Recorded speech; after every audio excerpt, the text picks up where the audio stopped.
화장실을 들어가겠다 하고 이렇게 말리는 공무원을 4명을 팼어요. 그래서 그 영상도 돌아다니는데 굉장히 심하게 팼어요. 그 이유가 뭔가 하면 전번에 아리셀 그 리튬 배터리 공장에 불났을 때 거기에 그 죽은 사람들 23명인데 그 중에 대부분이 조선족이죠. 그런데 그 사람들의 직계 좀비소 형제 자매뿐만 아니라 친인척 지인까지 우리 만주에서는 이 가족 관계가 깊다면서 다 온 거예요. 그래가지고 어제 화성시청이 비용이 불과 한 열흘 조금 넘었는데 6천만 원이 나왔답니다. 숙식 비용만. 식당하고 뭐 호텔 잡아서 살아있는데 이러다가는 나중에 그 리튬 배터리 회사에 구상권 청구도 못 하겠다. 그래서 직계 좀비 속이나 형제 자매를 빼고 나머지 분들은 이제 돌아가시라. 어제까지만 해주겠다. 친인척이나 지인들은. 그래서 숙식을 제공할 수 없다 하니까 달라들어서 팼어요. 근데 그 뒤에 민노총하고 좌파 그 세월호 붙었던 애들이 다 있어요. 자, 단원 파출소 안산의 소장이 그 분향소를 차리니까 허가 받았냐니까 허가 안 받았대. 그래서 분향소는 국가를 위해서 좀 일하다가 돌아가신 분한테 차리는 거 아니냐 하니까 그 소장을 갖다가 시끌벅적하게 만들어가 언론에 흘려서 경기 남부경찰청이 사과했어요. 자, 여기에 한동훈의 책임이라는 거. 저기에 가서 일한 사람들요. 전부 불법 파견 근로고 이 고용 허가 특례를 받지 않은 회사입니다. 그래서 불법으로 근로했어요. 작년에 한동훈이가 12만 명의 비숙련 노동자를 데려왔고 떠들썩하게 자기 공이라고 전라도 다니면서 떠들었잖아요. 법무장관 할 때. 네. 그리고 올해는 16만 5천 명. 이야. 두 해에 30만 명 가량을 데리고 들어왔어요. 자, 저 사람이 얼마나 사회적 인식이 없었으면 이런 일을 했느냐. 이런 것들을 보여주는 겁니다. 그래서 국민의힘 후보 4명이서 그 문자 가지고 쌈박질하고 자빠진 꼬라지를 보면 솔직히 말하면 저것들이 어디 서울대 나와가지고 나름대로 그 기득권 사회에서 인정받았는지는 모르지만 솔직히 완전히 이 세상을 저것끼리만 기득권 사회에서 자신의 이익을 위해서만 산 것들이 어떻게 국민 서민들의 아픔을 이해하겠어요? 그러니까 저것들이 중에 누가 돼도 답이 안 나오는 겁니다. 자, 고 박사님. 저 중국에서 만약에 저런 화재 사건이 일어났으면 저 이번에 완 그 피해자들 가족들이 저런지는 못하죠. 그러니까 한국에 와서 이제 못된 것만 금방 배워가지고 저렇게 하는데 문제는 이 국민의힘 정당에 이제 후보 4명이 나왔잖아요. 나왔는데 이 사람들이 대한민국을 사실 이거 이끌어갈 수 있는 체질이 어떻게 보입니까? 어떻습니까? 그거 지금? 우리 저 황장수 대표 말씀이 뭐 전체적으로 공감이 가는데 그런데 저는 4명 중에 원희룡은 조금 다르다 그런 생각을 좀. 원희룡은 왜냐하면 어릴 때 예. 학원도 못 다녔거든.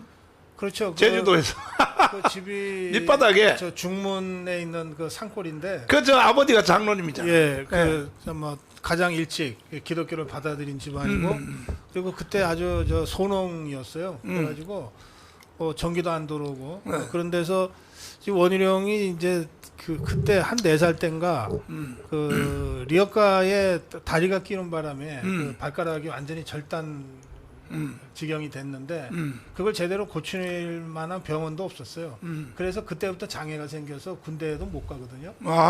그 발가락에 그런 장애 때문에 군대를 못 갔다는 것이 늘 좀 마음에 걸렸나 봐요. 그래서 그거를 육체적으로 극복한다고 마라톤을 한 거예요. 그래서 지금 마라톤을 뭐 여러 번 완주를 하고 하여튼 뭐 사람은 참 그런 면에서 보면 독한 사람이죠. 아니 저 흑수저는 맞기는 맞아. 예, 그 흑수저예요. 흑수저고 또 대학 다닐 때도 공부는 거의 안 하고 데모만 하고. 그래요? 그야말로 데모만 했어요. 데모만 하고 노동운동. 아니 수석으로 들어간 사람이 데모만 하면 되겠어. 아니 그 데모만 했어요. 그리고 노동운동을 하고 그러다가 이제 그 이걸로 세상을 바꿀 수 있겠냐 해서 갑자기 딱 접고 사시 시험을 봐서 6개월 만에 수석이 된 거예요. 참 천재는 천재야. 다른 사람들 뭐 몇 년 해도 안 되는 거를. 그리고 나서 검사 생활을 딱 5년 하고 또 그만둬요. 왜 그러냐면 검사해갖고 부산에 그 저 조폭 때려잡고 마약 때려잡는 일을 했는데 그때마다 현장에 나갔다 그래요. 아, 판사 안 하고 검사했구나. 예. 아, 근데 그렇게 맨날 도둑놈 강도 잡아봤자 이게 세상이 바뀌는 거는 아닌 것 같다. 그러니까 룰 메이커가 돼야지 룰 테이커가 돼서 백날 고생해봤자 세상이 바뀌는 건 아니지 않냐 이런 생각 때문에 룰 메이커는 입법자니까 해서 국회의원이 된 거예요. 그런데 그때 다들 그 당시에 이 김대중 쪽으로 갈 거라고 생각을 했어요. 맞아요. 그때 그 데모했으니까. 서울대 출신 중에는 원희룡이하고 김민서이가 제일 거론이 많이 됐는데 원희룡이는 맨날 데모하고 노동운동을 해서 김대중이 쪽에 갈 거다.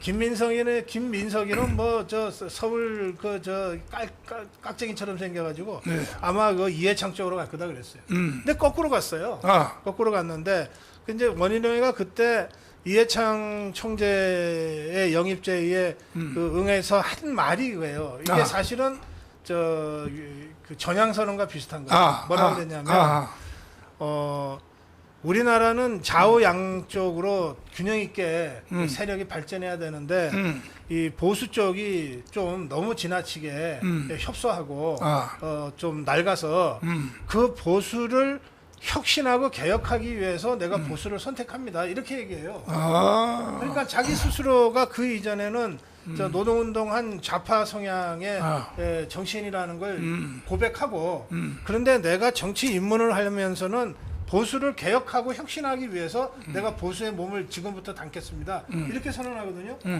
그 후로 25년 동안 이 사람이 당에서 보수 혁신을 위해서 맨날 혁신하자 하니까 비주류가 될 거 아니에요. 그래서 비주류로 계속 있었어요. 그리고 혁신위원장을 주로 하고 그러면서 여기까지 온 겁니다. 저는 그래서 4명의 후보들 중에서는 원희룡이가 그런 면에서는 다른 사람들하고 좀 그 경로나 이 결이 좀 많이 다르다 그런 생각이 들고요. 네. 이제 한 말씀만 더 드리면 네. 저는 이번에 당 대표가 될 사람은 딱 2가지 미션이 있다고 봅니다. 네. 뭐 여러 개 없어요. 딱 2가지 미션. 하나는 대통령 지켜야 돼요. 아, 대통령. 우리가 8년 전에 뭐 박근혜 대통령에 대해서 호호가 있을 수 있지만 대통령 뺏기고 보니까는 싸움을 할 수가 없잖아요. 그때부터 무너진 거지. 그러니까 이번에도 윤석열 대통령에 대해서 뭐 호호가 있을 수 있어요. 그렇지만 일단 무조건 지켜놔야 돼. 무조건 지켜야 돼요. 윤석열 정부가 자유파 정권이라고 생각하는 사람들이라면. 아니, 북한으로 넘어가 버려요. 네, 그러니까요. 네, 대통령을 윤석열 잃어버리면. 무조건 지켜야 돼. 근데 이제 지키는데 네, 두 우리도 번째는 예. 이걸 지키려면 국민의힘 독자적인 힘만으로 안 되잖아요. 현실적으로 네. 저는 저 종북주사파들이 곧 촛불 들고 나올 거라고 생각하거든요. 광화문을 점령하려고. 거의 나오게 돼 있어요 지금. 그러면 종북주사파들이 광화문 들고 촛불 들고 광화문에 나올 때 맞짱 뜰 수 있냐 국민의힘이 잽이도 안 될 거라고요. 겁이 나서 나설 사람 없어요. 그래서 이 상황이 되면 국민의힘이 우리 광화문 태극기 애국 세력과 손잡고 같이 싸워줘야 돼요. 우리는 그럴 용의가 있잖아요. 그러면 적어도 그런 식으로 판을 짤 수 있는 광화문 태극기 애국 세력과 함께 손잡고라도 대통령을 지켜야 되겠다라고 하는 정도로는 스케일이 있어야 되는 거예요. 그런 사람이 당대표가 돼야 돼요. 제가 보기에 넷 중에 원희룡이 유일합니다. 근데 나한테 전화도 안 오는데 아직. 이거 뭐 전화해서 뭐예요? 아니 이심전심이지 뭐. 그 뭐 저 당선된 뒤에 이제 올라가려는가 보다. 그 이제 이 시대 흐름과 같이 가는 거 아닙니까? 이를테면은 제가 평소에 목사님하고 전화 통화를 합니까? 우리 이병구 대표랑 전화 통화합니까? 맞아. 무슨 우리가 뭐 저 시나리오가 있어요, 원고가 있어요, 뭐가 있어요? 맞아요. 그냥 4시에 모여 갖고서 이러고 하는 거잖아요. 원래 천재들이니까. 하여튼 저는 그래서 이번 이 탄핵이 임박했다. 좌파들이 촛불 들고 곧 나온다. 네. 이걸 막아낼 수 있는 사람이 당대표가 돼야 되고 4명 중에서는 원희룡이 제일 그 기준, 그 미션에 가깝다. 그렇게 저는 생각합니다. 이봉규 박사님. 네. 그 열 받아서 말이야. 저 당 대표들 저거 다 쓸어내버리고 대표님이 그냥 당 대표로 나가는 게 아유, 제일 이거 낫지 않습니까? 그뭐 그릇도 안 되고. 아니 요즘 그 아니, 전 그릇도 안 되고 그럴 뭐 의향도 없고요. 가발을 하나 사서 쓰셨으면 좋겠다. 가발 얘기를 하고 내가 한 뚜껑이냐? 한 뚜껑 열리네. 아니 그래서 모자보단 가발로. 내가 이제 물어보면은 정말 이 사람들은 내가 볼 때에 제일 부족한 게 뭐냐? 대한민국이 왜 생겼는지를 모르는 것 같아요. 이 그러게요. 사람들이. 예. 한 말씀 한번 해보세요. 이제 저희가 이제 그 윤석열 대통령 처음에 윤석열 신드롬 현상이 일어날 때 우리 광화문이 윤석열을 지지했지 않습니까? 맞죠. 그때 무슨 기대가 있었냐면 네. 이 문재인 뭐 조국 이재명 뭐 이런 이 흉악한 놈들을 뭔가 해결해줄 깡다구. 한 달 안에 깜빡 넣을 줄 알았지. 아 그렇죠. 네, 그걸 한 달 기대했어요. 그렇지. 아 저 사람밖에 없다. 네, 네. 그래서 신드롬이 일어난 거거든요. 맞아요. 그래서 광화문에서 전폭적으로 지지했는데 그거에 이제 미흡해서 우리가 좀 실망도 하고 그러나 그럼에도 불구하고 윤석열 정부가 무너지면 안 돼서 아직까지 우리가 지지하고 있는데 그렇지. 지금의 당 대표는요. 첫째, 저는 두 가지 고성국 박사 좋은 주문했는데 저는 이제 두 가지를 주문하는데 첫째는요. 아까 윤석열의 그 깡다구를 기대했듯이 저는 건달기가 있다고 있는 사람이 좀 필요하다고 생각해요.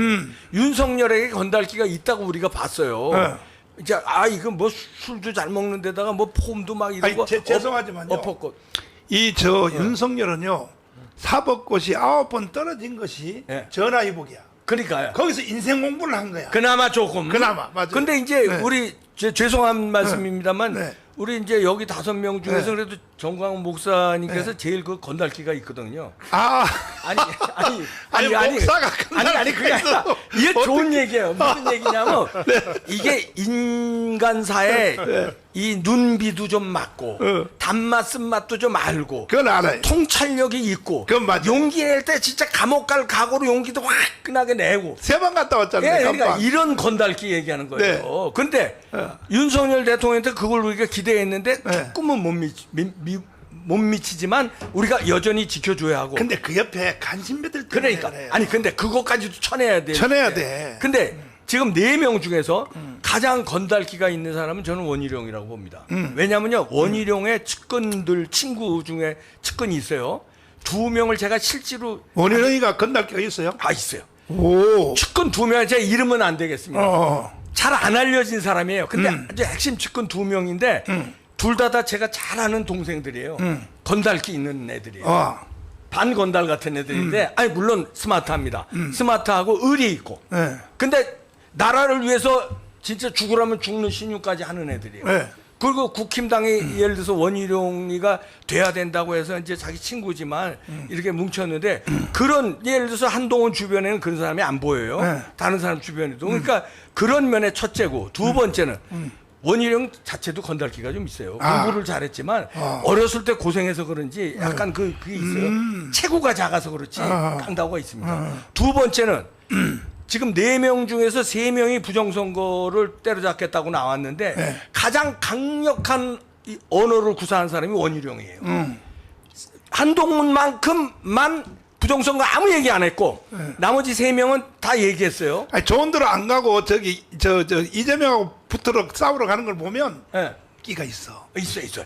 근데 부정선거에 대해서도 워딩이 가장 강력하게 구체적으로 원희룡이가 뭐 특검이라고 특검 얘기도 나왔고요. 뭐 윤상현도 나왔지만 특검 얘기라든가 청문회 얘기라든가 아주 구체적으로 짚고 나왔거든요. 그러니까 부정선거 때려잡을 수 있고 심지어는 홍수환 형님도 얘기했지만 야 선거하면 뭐하냐? 선관위가 관리하는데 그거 다 답이 나와 있어? 그거 뭐하러 전당대회 하냐? 선관위한테 맡겼는데 이렇게 우리가 못 믿잖아요 선관위를. 이거 제도 개선이라도 끌어내고 수사라도 이끌어낼 사람은 저는 원희룡이가 적임자다. 그러니까 두 가지면 부정선거와 싸우는데 넷 중에서 가장 적임자이고 두 번째는 건달기.